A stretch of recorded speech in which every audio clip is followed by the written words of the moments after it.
Hello, everyone. My name is Carrie Kimsey, and I'm going to be doing my ethical case study on Sue, a couples therapist from the Netflix original show, The Ozarks. The characters that I'm going to be talking about within this case study is Sue Shelby, who is the local therapist within the Ozarks. And then Marty and Wendy Bird, who is the couple that sought the therapy from Sue. Marty and Wendy moved to the Ozarks. They're not originally from there, and they own a few businesses within the Ozarks, and they actually launder money for the Mexican cartel. So they're not unfamiliar with participating in illegal activities, which I will talk about in just a few.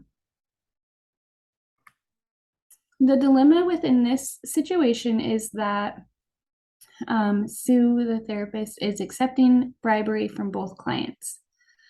Money is being used by each individual client to sway Sue's therapeutic process to benefit their either Wendy or Marty and whatever the issue is that they are confronting during the session. So within the show, you will see that Marty will go to Sue, the therapist, before their session and discuss what kind of outcome he would like within their session and give Sue a substantial amount of money to sway kind of her therapeutic process into benefiting whatever Marty is wanting the outcome to be. Wendy catches on to this and then does the same thing and goes to Sue before the session and gives her much more money than whatever Marty has given her to basically get the outcome that she is wanting at the end of the session. So as you can see, this is a huge dilemma within the therapeutic realm. Some of the ACA ethical codes that I found that were being crossed by Sue was first the client welfare. Sue's primary responsibility is to respect the dignity and promote the welfare of her clients. And this isn't happening, obviously. The second ethical code that I think is being crossed is avoiding harm and imposing personal values.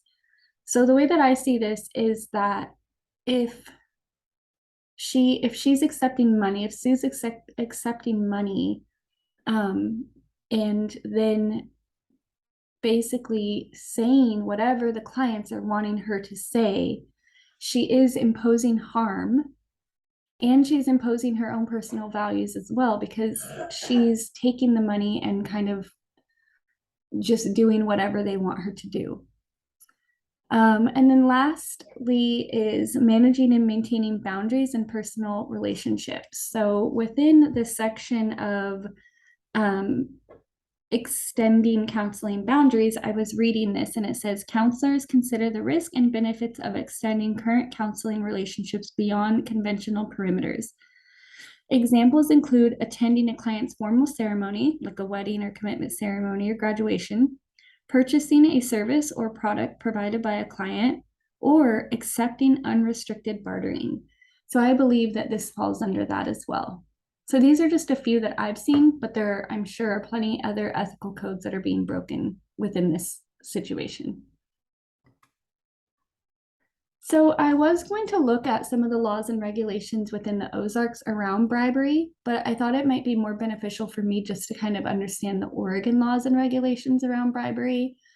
And it's pretty cut and dry.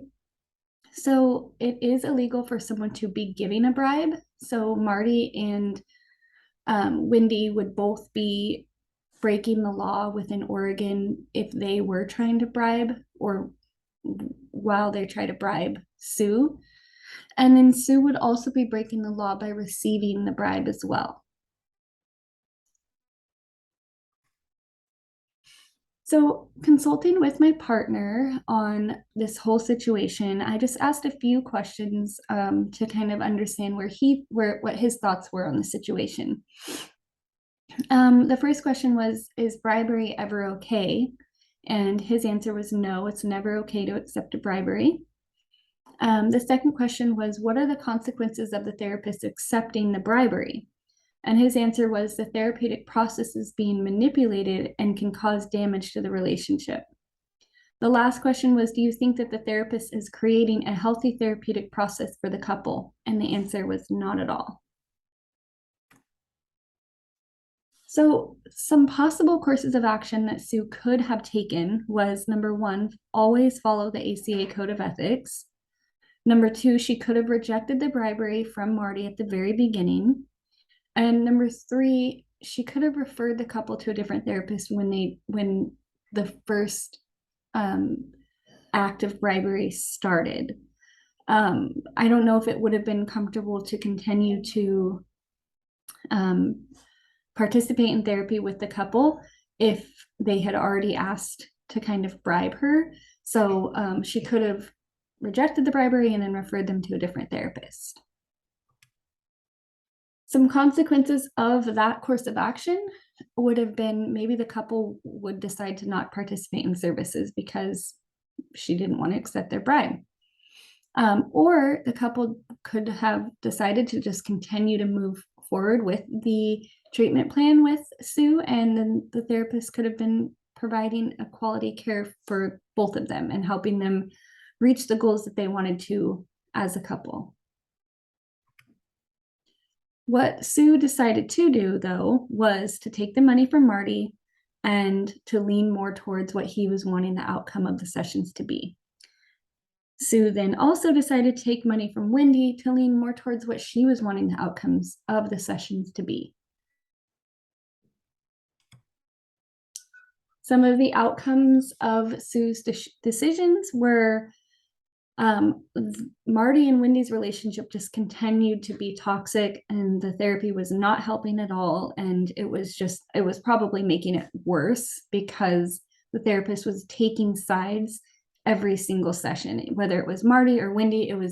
There was nothing coming to the middle ground or anything. It was always taking one side or the other, which made their relationship even more toxic. Another outcome, which I've already talked about, but it was obvious to Wendy that Marty had been bribing Sue in therapy. So then Wendy decided to start bribing her, which made the situation even more complicated. And then ultimately, in the end, both Marty and Wendy came clean and found out, obviously, that they were both bribing her, and they cut their ties with Sue. And if you haven't watched the show, I'm not going to go into details, but it does not end well for Sue at all. Not just that they cut their ties with her, but other things happened to her, which is sad. So the outcome for Sue is not the greatest.